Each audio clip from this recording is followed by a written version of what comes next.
रात के 11 बजे होंगे। तभी मुरारी के टेलीफोन पे कॉल आता है।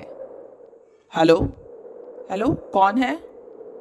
हेलो, मैं मुंबई पुलिस से बोल रहा हूँ। आप राघव को जानते हैं? जी, वो मेरा बेटा है। बड़े दुख के साथ बताना पड़ रहा है, आपके बेटे ने फांसी लगाकर आत्महत्या कर ली। मुरारी की मानो सांसें अटक गई हों। क्या हुआ आपको? किसका कॉल था? मुरारी कुछ बोल ही नहीं पा रहा था। अचानक रोने लगता है। हेलो हेलो, आप सुन रहे हैं? आप आ जाइए अपने बेटे को लेने। आपके बेटे ने फांसी लगा ली है। नहीं, ऐसा नहीं हो सकता। वो तो 6 दिन पहले ही यहाँ से गया है। तब तो सब ठीक था। दोनों रोने लगते हैं। उन्हें कुछ समझ में ही नहीं आ रहा था अब क्या करे। राघव उनका इकलौता बेटा था। 6 महीने से मुंबई में अच्छी कंपनी में जॉब कर रहा था। उसे किसी भी तरह की कोई परेशानी नहीं थी।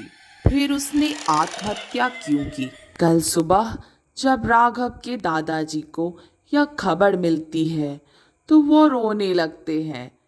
तभी उनका पड़ोसी आता है। राघव के दादाजी बोलते हैं, राघव ने आत्महत्या नहीं की है, उसे बुल्ला ने मारा है। पहले भी वह मेरे घर के एक बच्चे को मार चुका है। कुछ साल पहले ही उसी घर में राघव के चाचा जी की लड़की ने भी आत्महत्या कर ली थी। आत्महत्या करने का कोई कारण अभी तक पता नहीं चल पाया था।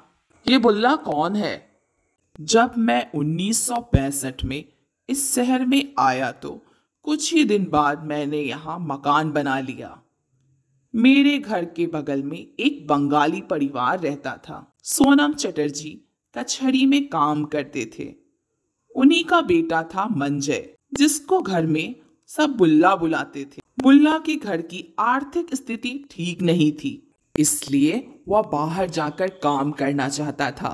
तकरीबन 24-25 साल की उम्र में बुल्ला एक दिन शाम में अपनी माँ से बोलता है, माँ, मैं बाहर जाकर काम करना चाहता हूँ। उसकी माँ उसको मना कर देती है। बेटा, अभी तुम यहीं रहो।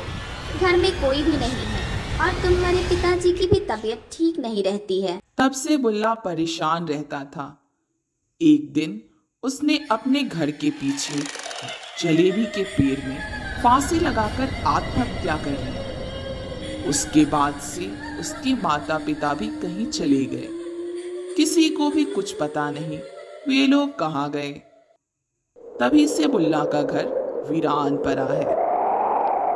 राघव 5 से 6 साल का रहा होगा। तब से वह अक्सर घर के पीछे नाले पर बैठकर ही पॉटी करता था। एक शाम राघव ने देखा बुल्ला की बाड़ी के पास कोई बिना सिर वाला आदमी खड़ा है। उसके पास कुछ पत्थर पड़े थे तो उसने उस पत्थर को फेंका तो देखा पत्थर उसके धड़ के आर पार चला गया और वह हवा में उड़कर उसके पास आने लगा। तभी राघव वहां से भाग आया और अपने पापा से सारी बातें बताई। मैं भी रात में शौच के लिए निकलता था तो मुझे भी कई बार ये एहसास हुआ कि कोई बुल्ला की बाड़ी के पास खड़ा रहता है। राघव ने जब ये बात बताई तो मैं समझ गया वो और कोई नहीं बुल्ला ही है। मैंने कुछ पंडितों को बुलवाकर पूजा करवाया और अपने घर के सभी लोगों को बुल्ला की बाड़ी की तरफ जाने से मना कर दिया। तब से मुझे या किसी भी घर वाले को बुल्ला दिखाई नहीं दिया। लेकिन 10 साल पहले एक दिन अचानक बुल्ला की बाड़ी से जोर की आवाज आई।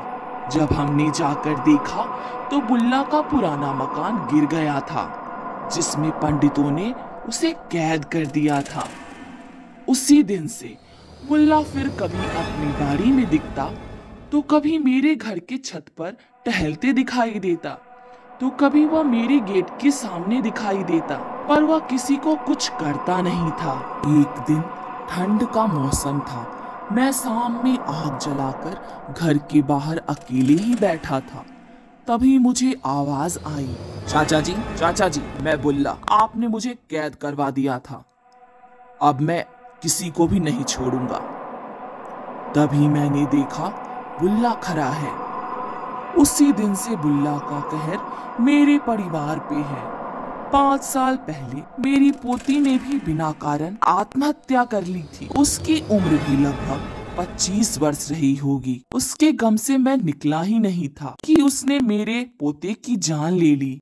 उधर मुंबई पुलिस राघव के ऑफिस में और उसके दोस्तों से पूछताछ कर रही थी, पर उसे कोई ऐसा कारण नहीं मिला जिससे पुलिस आत्महत्या का राज जान पाती। तभी मुंबई एयरपोर्ट पे राघव की बहन और उसका एक रिश्तेदार पहुंचते हैं। वे लोग राघव का अंतिम संस्कार मुंबई में ही कर वापस लौट आते हैं। राघव के माता पिता का बुरा हाल था। उसके घर में सिर्फ बड़ी बहन ही थी जो सबको हौसला दे रही थी, मगर अंदर ही अंदर वो बहुत दुखी थी। अपने भाई को खोने के गम में एक दिन रश्मि राघव का सामान देख रही थी तो उसे एक डायरी मिली जिसमें राघव रोज कुछ न कुछ लिखा करता था। रश्मि उस डायरी को बैठकर पढ़ने लगी। राघव की मौत से 7 दिन पहले उसने अपनी डायरी में लिखा था, कल मुझे मुंबई जाना है, पर मैं अपने साथ हो रही घटनाओं को किसी को कैसे बताऊं। जब से मैं मुंबई से आया हूँ, हर रात मुझे बिना धड़ वाला साया दिखाई देता है और वो मेरी गर्दन पकड़कर मेरी सांसें रोकना चाहता है। कल यहाँ से चला जाऊंगा तो होप सब कुछ ठीक हो जाएगा। रश्मि डायरी के आगे के पन्ने को उलटती है तो अगले 2 डेट में कुछ भी नहीं लिखा था, क्योंकि राघव 2 दिन ट्रेन में सफर करके मुंबई पहुंचा था। 17 अक्टूबर 2007। आज मैं ऑफिस से अपने कमरे में आया। मेरे कमरे का सारा सामान बिखरा पड़ा था। तभी मेरी नजर दीवार पे जाती है जहाँ चारों ओर खून के छींटे पड़े थे। ये क्या हो रहा है? मुझे कुछ समझ में ही नहीं आ रहा। 18 अक्टूबर 2007। अभी मैंने डायरी लिखना शुरू ही किया था। मेरी गेट पे किसी ने नॉक किया। मैंने इग्नोर किया। कुछ देर बाद फिर वही आवाज आई। मैंने गेट खोला तो देखा कोई नहीं है। तभी मेरी नजर सामने पेड़ पर गई। मुझे वही साया दिखाई दिया जिसका सिर नहीं था। मुझे क्या हो गया है? कल जाकर मैं डॉक्टर से मिलता हूँ। 19 अक्टूबर 2007 को उसने अपनी डायरी में सिर्फ एक लाइन लिखी थी, वो मुझे ले जाएगा। 20 अक्टूबर 2007 राघव ने अपनी डायरी में बिना सिर वाले आदमी की स्केच बनाई थी। 21 अक्टूबर 2007 को रात 10:30 बजे में जब राघव का लैंडलॉर्ड वापस आ रहा था तो उसने खिड़की से देखा राघव पंखे से लटका हुआ है। उसने कॉल करके पुलिस को बुलाया। बुल्ला की कहानी यही खत्म नहीं होती।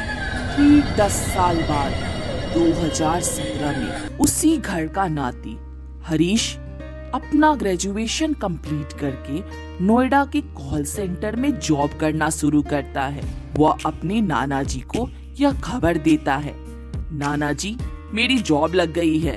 अभी उसकी जॉब का 1 महीना भी नहीं हुआ था। एक दिन वह अपनी शिफ्ट खत्म करके रात 10 बजे अपने दोस्त के साथ बाइक से घर वापस आ रहा था। तभी उसके बाइक का एक्सीडेंट हो जाता है और हरीश के सिर में इतना जोर का चोट लगता है कि उसकी मौत वहीं हो जाती है। उसके शरीर पे कहीं कोई चोट का निशान नहीं था, ना ही उसके दोस्त को कुछ होता है। क्या आपको नहीं लगता बुल्ला ने ही इस बच्चे की जान ली है?